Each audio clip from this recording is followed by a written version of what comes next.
Hey guys, today we're going to talk about how to read the Bible, specifically how to read the New Testament. So we're going to talk about a lot of things that I honestly probably would live my whole life never hearing if I wasn't a pastor's wife and a seminary student. You're going to hear a lot of things that you've never heard before. We're going to talk about things like the Pharisees, the Sadducees, the culture in Palestine, and a lot of really fun, super interesting things that add a lot of depth to the New Testament. So all that to say, let's dive in to how to read the Bible.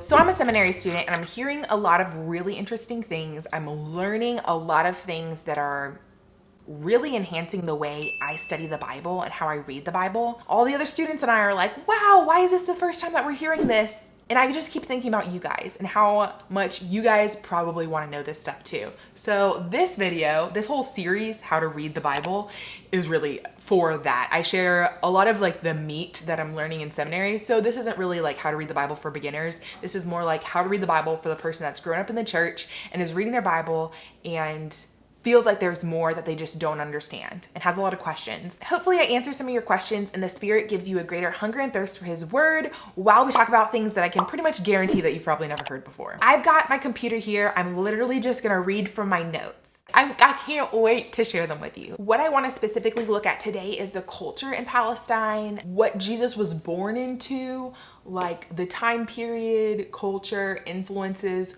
all of those things. So Palestine itself is a very dry, kind of deserty, not fun land to live in. There are a lot of refugees in Palestine in this period of time. There's a lot more people than there are resources in the area. And really the main industry is built up around the temple, the Jewish temple. Because there are a lot more people than resources, there's a lot of poverty. Despite the fact that this is a really rough area of land and that there's a lot of poverty, they are being heavily taxed by Rome. So Rome is taking a lot of their income, about 40 to 50% of their income. And so if you're a fisherman, you pay taxes to fish, then you pay taxes on the fish, then you pay taxes on the income. You're being taxed on taxed.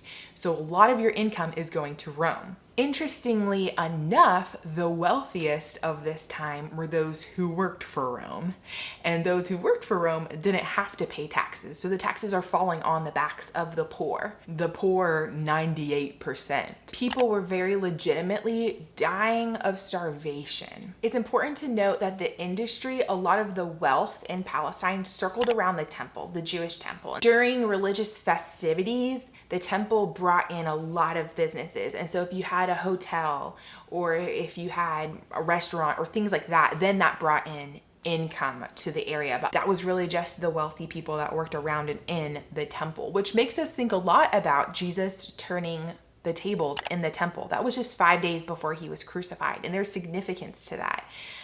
But we'll get to that in a second. So speaking of religious stuff, this was a very religious society. So on one hand, you have Greco-Roman culture, which is kind of all outside of Palestine and especially in the Roman Empire. That's a lot of what you probably studied in school, Hellenism, Greek culture, very like polytheistic, meaning you have a bunch of gods and you just make them happy and there's no like idea of a relationship with a god.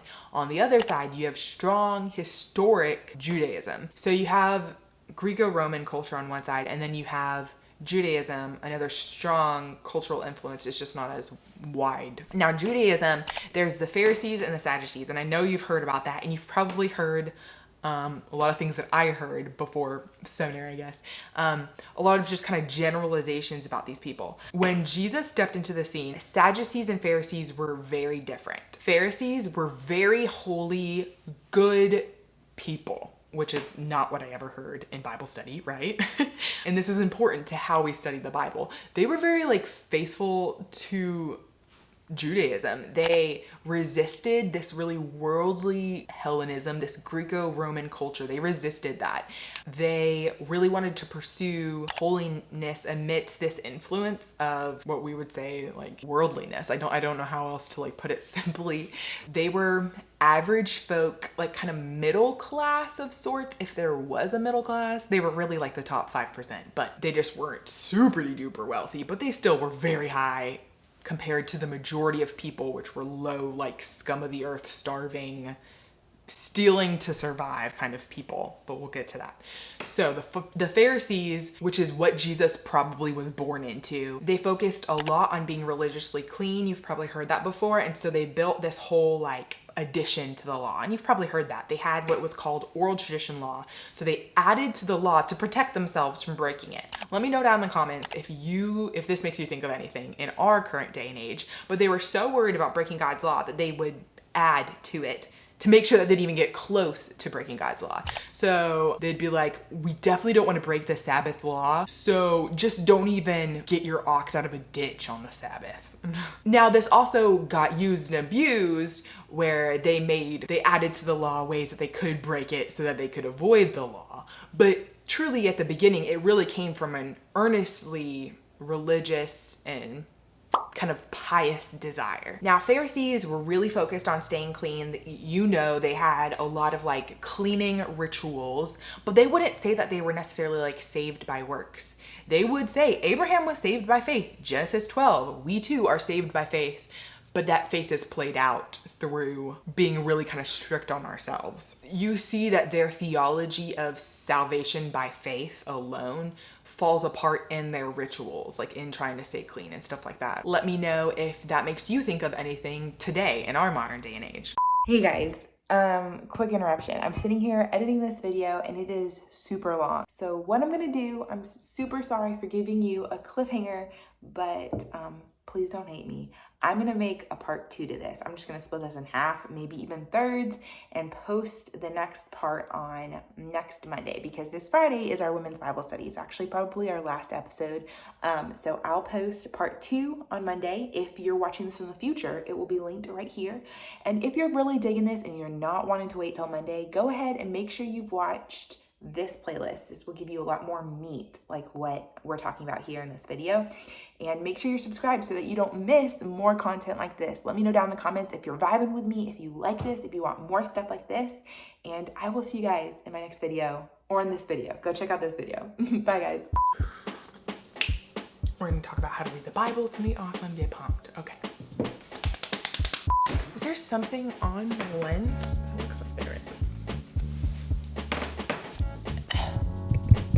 Let's get into this video. That was dorky. Hey guys, welcome to my channel, How to Read the Bible. That's not my channel name. On how to read the Bible, or oh man, okay.